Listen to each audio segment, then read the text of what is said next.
अगर आप लोग भी 7 मार्च को क्लास 12th रसायन विज्ञान का पेपर देने वाले हैं तो इस वीडियो को पूरा देखिएगा, क्योंकि इस वीडियो में मैं आप सभी लोगों को बहुत ही ज़्यादा महत्वपूर्ण नियम बताने वाला हूं और ज़्यादा से ज़्यादा आपको 3 से 4 केवल नियम पढ़ लेने हैं और हर साल हर सेट में एक नियम जरूर दिया जाता है। ठीक है, तो आपको इन सभी नियम को अच्छे से पढ़ करके जाना है। मैं इस वीडियो में आपको केवल 4 महत्वपूर्ण नियम बताऊंगा और ये बहुत ज़्यादा रिपीटेड क्वेश्चन है, हर साल पेपर में पूछे जाते हैं। ठीक है, जैसे पहला नंबर क्वेश्चन है कि हेनरी का नियम बहुत ज़्यादा इंपॉर्टेंट है, बोर्ड परीक्षा में बहुत बार रिपीट हो चुका है, इसलिए इन सब क्वेश्चन को छोड़कर पेपर देने नहीं जाना है। तो हेनरी का नियम क्या होता है?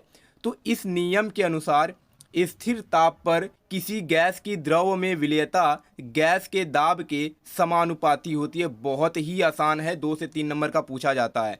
इस नियम के अनुसार स्थिर ताप पर किसी गैस की द्रव में विलेयता जो होती है वह गैस के दाब के समानुपाती होती है, अर्थात यम जो होता है वह प्रोपोर्शनल होता है किसके? पी के। पी क्या है? दाब है, और एम जो होता है घुली हुई गैस की मात्रा है। तो यहाँ पर जब इसका चिन्ह हटाएंगे समानुपाती का, एम बराबर क्या हो जाएगा? के इंटू पी हो जाएगा। और के क्या है? तो एक स्थिरांक है। जहाँ एम बराबर क्या है? तो घुली हुई गैस की मात्रा है, पी जो है साम्य पर गैस का दाब है, और के जो है समानुपाती स्थिरांक है। ठीक है, तो इतना ही आपको लिखना है। 2 से 3 नंबर का क्वेश्चन पूछा जाता है और इस पर जरूर पूछा जाएगा।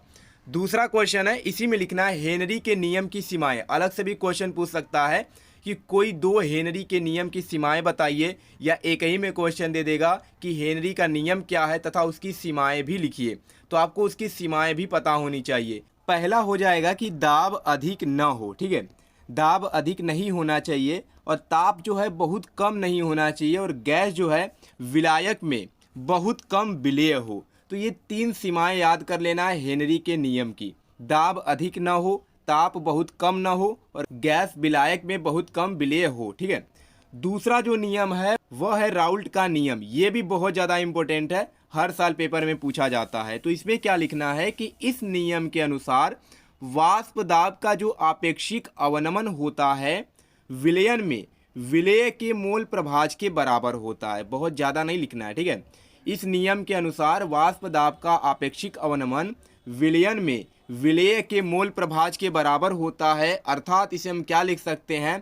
P naught minus P S upon P naught बराबर हो जाएगा small N upon N plus capital N. जहाँ पर पी नाट क्या है? विलायक का वाष्प दाब है, मतलब जल का वाष्प दाब है। पी एस क्या है? तो विलयन का वाष्प दाब है। अपान पी नाट है तो ये भी विलायक का ही वाष्प दाब है। स्मॉल एन का मतलब विलेय के मोलों की संख्या, अब बटे एन प्लस कैपिटल एन मतलब विलेय के मोलों की संख्या प्लस विलायक के मोलों की संख्या।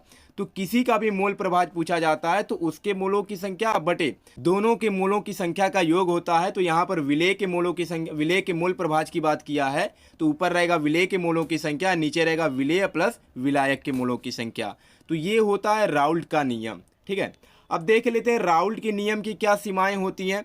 तो इसमें भी कम से कम आपको 3 सीमाएं याद कर लेना। पहला क्या है?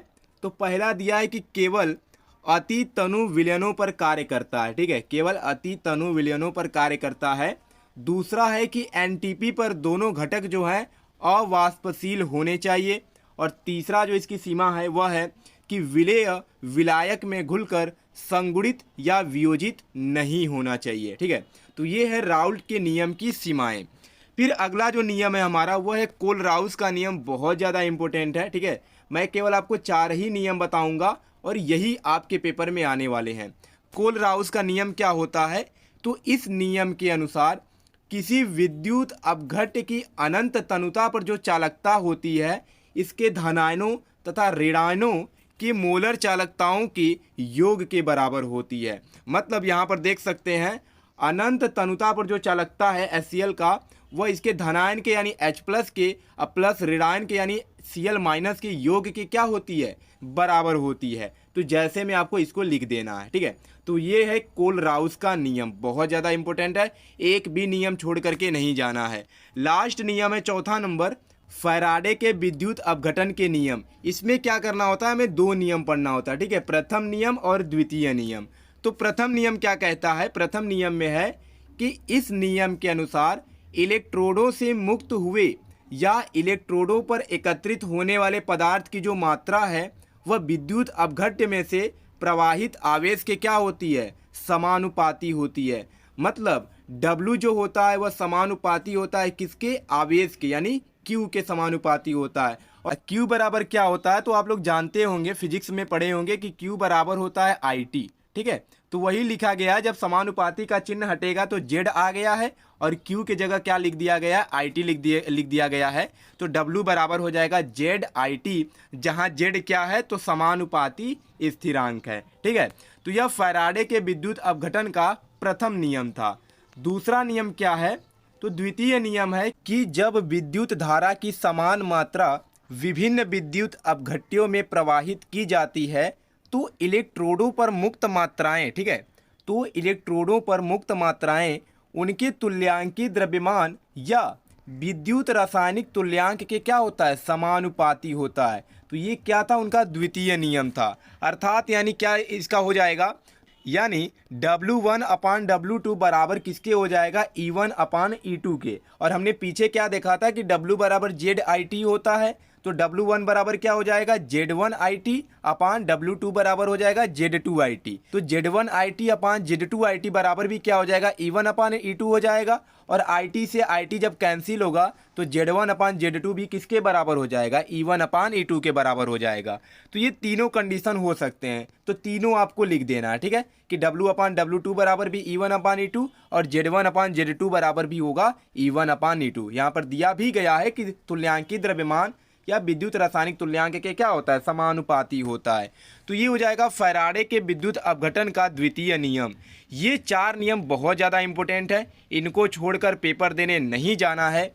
इनको अभी याद कर लो क्योंकि समय नहीं है, एक दिन और बचा हुआ है, तो आपको अभी याद कर लेना है और इससे बाहर एक भी क्वेश्चन नहीं आने वाला है। ठीक है, तो जल्दी से याद कर लो। चलिए मिलते हैं नेक्स्ट वीडियो में, तब तक के लिए धन्यवाद।